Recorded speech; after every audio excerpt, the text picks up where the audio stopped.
नमस्कार, हिमाचल समाचार में आपका स्वागत है। आज के मुख्य समाचार। मुख्यमंत्री ने पूर्व विधायक श्री बंबर ठाकुर का जाना कुशलक्षेम।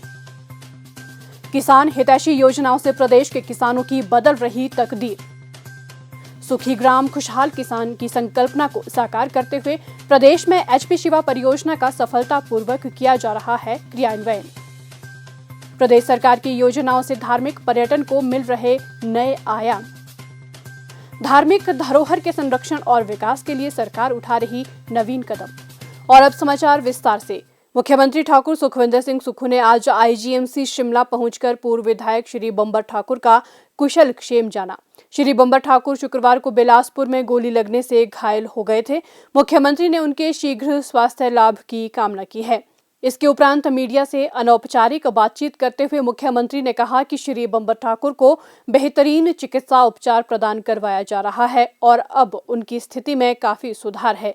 इस घटना की निंदा करते हुए उन्होंने कहा कि ये मामला अत्यंत गंभीर है और पुलिस को दोषियों के खिलाफ त्वरित कार्रवाई करने के निर्देश दिए गए हैं। पुलिस ने रात भर छापेमारी कर कुछ संदिग्धों को हिरासत में लिया है। उन्होंने आश्वासन दिया कि दोषियों के खिलाफ कड़ी कार्रवाई सुनिश्चित की जाएगी। जी खतरे से बाहर है और डॉक्टर उनका पूरी देखभाल कर रहे हैं, इलाज कर रहे हैं और निश्चित तौर पर बड़ा गंभीर मामला है। और हमारी सरकार ने पिछले रात कुछ रेड्स की है, उसमें कुछ क्लू मिले हैं और पुलिस की कार्रवाई जारी है। निश्चित तौर पर जो भी इस प्रकार की घटना में सम्मिलित होगी, सरकार उनके खिलाफ सख्त कदम उठाएगी। कुछ अरेस्ट हुई है, अब आगे उनके बाद अगली जो पुलिस की कार्रवाई है तो उसमें जहां पुलिस उचित समझेगी वहां कार्रवाई करेगी। एक प्रश्न का उत्तर देते हुए मुख्यमंत्री ने कहा कि विपक्ष को विरोध करने का लोकतांत्रिक अधिकार है, लेकिन उन्हें सरकार के साथ सहयोग भी करना चाहिए। सबसे बड़ा प्रश्न ये है कि राज्य में नशा माफिया को कैसे पनपने दिया गया। हमारी सरकार के ईमानदार प्रयासों के परिणाम स्वरूप प्रदेश में आज नशे के मामलों में 30% तक की गिरावट आई है।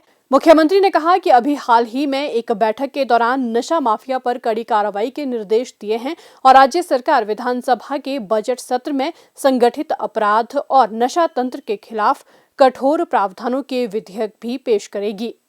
एचपी शिवा परियोजना हिमाचल में कृषि क्षेत्र की तस्वीर और किसानों की तकदीर बदल रही है। सुखी ग्राम खुशहाल किसान की संकल्पना को साकार करते हुए प्रदेश में एचपी शिवा परियोजना का सफलतापूर्वक क्रियान्वयन किया जा रहा है। प्रदेश के किसानों को लाभान्वित करने के उद्देश्य से राज्य में 1292 करोड़ रुपए की महत्वाकांक्षी एचपी शिवा परियोजना के अंतर्गत प्रदेश के 7 जिलों के 28 खंडों की 6000 हेक्टेयर कृषि योग्य भूमि पर बागवानी, सिंचाई, सोलर बाढ़ बंदी जैसे कार्य प्रगति पर हैं। योजना के तहत बिलासपुर, हमीरपुर, कांगड़ा, मंडी, सोलन, सिरमौर और ऊना जिला में अमरूद, संतरे, लीची और पलम जैसे फलों की खेती को प्रोत्साहित कर 15,000 से अधिक किसान परिवारों को लाभान्वित किया जाएगा। किसानों की फसलों की सुरक्षा के लिए अब तक 83 क्लस्टरों में सोलर फेंसिंग लगाने और 99 क्लस्टरों में 1414 हेक्टेयर क्षेत्र में खेत बनाने का कार्य पूरा कर लिया गया है। 65 क्लस्टरों में 325 हेक्टेयर क्षेत्र में पौधारोपण किया जा चुका है और 600 हेक्टेयर क्षेत्र में पौधारोपण का कार्य मार्च तक पूरा करने का लक्ष्य रखा गया है। किसानों को उच्च गुणवत्ता वाले पौधे उपलब्ध करवाए गए हैं। परियोजना के तहत किसानों के खेतों तक बेहतर सिंचाई सुविधा उपलब्ध करवाने के लिए 114 उठाऊ सिंचाई योजनाएं निर्मित की जा रही हैं। इसके अतिरिक्त बागवानों को ड्रिप सिंचाई और जंगली जानवरों से फसलों की सुरक्षा के लिए सोलर बाढ़ बंदी की सुविधा उपलब्ध करवाई जाएगी। प्रदेश सरकार द्वारा सभी हितधारकों को क्लस्टरों में पर्याप्त कार्यबल और मशीनरी तैनात करने के निर्देश भी दिए गए हैं। किसानों और बागवानों की आर्थिकी सुदृढ़ करने के लिए उनके उत्पादों के लिए उपयुक्त बाजार भी उपलब्ध करवाया जा रहा है।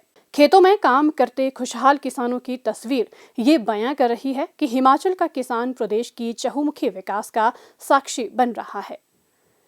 मुख्यमंत्री ठाकुर सुखविंदर सिंह सुक्खू के नेतृत्व में प्रदेश सरकार हिमाचल को धार्मिक पर्यटन के हब के रूप में विकसित करने के लिए निरंतर प्रयास कर रही है। प्रदेश में पारंपरिक वास्तुकला और आधुनिक सुविधाओं के समावेश से मंदिरों का सौंदर्यीकरण किया जा रहा है। सरकार मंदिरों को भव्य रूप प्रदान करने के साथ साथ इनकी ऐतिहासिक और सांस्कृतिक धरोहर को भी संरक्षित रख रही है। सरकार के प्रयासों से श्रद्धालुओं की धार्मिक यात्रा का अनुभव सुखद बन रहा है और स्थानीय लोगों के लिए स्वरोजगार के नए अवसरों के द्वार भी खुल रहे हैं। हिमाचल प्रदेश का ऊना जिला अपनी विराट धार्मिक और समृद्ध सांस्कृतिक विरासत के चलते अब मंदिरों की नगरी के रूप में एक नई पहचान बना रहा है। यहाँ के प्राचीन मंदिर, ऐतिहासिक मेले और धार्मिक उत्सव न केवल स्थानीय श्रद्धालुओं के लिए आस्था का केंद्र है, बल्कि देश विदेश से आने वाले पर्यटकों को भी आकर्षित कर रहे हैं। हिमाचल सरकार के प्रयासों से इन स्थलों का विकास, सौंदर्यीकरण और विस्तार किया जा रहा है, जिससे न केवल धार्मिक पर्यटन को बढ़ावा मिल रहा है, बल्कि स्थानीय अर्थव्यवस्था भी सुदृढ़ हो रही है। जिला में विश्व विख्यात माता श्री चिंतपूर्णी मंदिर उत्तर भारत का सुप्रसिद्ध धार्मिक स्थल है, जो कि लाखों लोगों की आस्था का केंद्र है। श्री चिंतपूर्णी मंदिर के सौंदर्यीकरण का कार्य और श्रद्धालुओं को सभी मूलभूत सुविधाएं उपलब्ध करवाने के लिए 250 करोड़ रुपए खर्च किए जा रहे हैं। जिले में डेरा बाबा श्री रुद्रानंद जी महाराज और डेरा श्री जोगी पंगा में लोगों की अगाध आस्था है। ऊना जिले में श्री किला बाबा बेदी साहिब जी, श्री गुरुद्वारा दुखभंजन साहिब जी, डेरा बाबा बड़भाग सिंह जी, पीर निगाह बाबा गरीबनाथ जी, शिवबाड़ी ब्रह्मोती सरोवर, श्री राधा कृष्ण मंदिर कोटला कलां, चमुखा मंदिर बंगाणा, सदाशिव मंदिर बनौर, महादेव मंदिर कोटला समेत धार्मिक श्रद्धा के अनेक पवित्र स्थल हैं।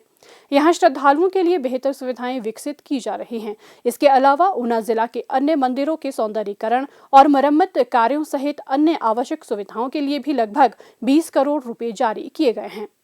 इनमें शीतला माता मंदिर ईसपुर के भव्य मंदिर निर्माण के लिए 5 करोड़ रुपए, दमामिया मंदिर के सड़क निर्माण के लिए 8 करोड़ रुपए, संत गुरु रविदास मंदिर भदसाली को 50 लाख रुपए, श्री गुरु रविदास सत्संग सभा सलोह, श्री बाबा सिंह जालंधरी मंदिर गोंदपुर, श्री बाबा नैना मंदिर कांगड़, संता बाबा डांगू वाले बीटन में कुटिया निर्माण, सलोह में कुटिया निर्माण, राधा कृष्ण मंदिर कोटला कलां, बनोड़े महादेव भड़ाला, गुरु रविदास मंदिर दुलहेड़ और ललड़ी के लिए 25-25 लाख रुपए, संत गुरु रविदास मंदिर हरोली और सलोह में कुटिया निर्माण के लिए 10-10 लाख रुपए तथा संत गुरु रविदास मंदिर धनुपर, पंजावर, वालीवाल और श्री चाणो मंदिर बड़ेड़ा के लिए 15-15 लाख रुपए की राशि मंदिरों के सौंदर्यीकरण, बेहतर रखरखाव के साथ साथ आवश्यक सुविधाओं को सुदृढ़ करने के लिए प्रदान की गई हैं। प्रदेश सरकार के इन प्रयासों से ऊना धार्मिक पर्यटन का प्रमुख केंद्र बन रहा है और इसकी सांस्कृतिक धरोहर को भी संरक्षण मिल रहा है। हिमाचल समाचार देखने के लिए सब्सक्राइब करें यूट्यूब चैनल हिमाचल समाचार, लाइक करें Facebook page information and public relations department Himachal Pradesh और सीएमओ हिमाचल, फॉलो करें @DPRHP और सीएमओ हिमाचल, फॉलो करें इंस्टाग्राम @DIPR हिमाचल और सीएमओ हिमाचल, विजिट करें वेबसाइट www.himachalpr.gov.in। इस अंक में इतना ही, कल फिर होगी मुलाकात, दीजिए इजाजत, नमस्कार।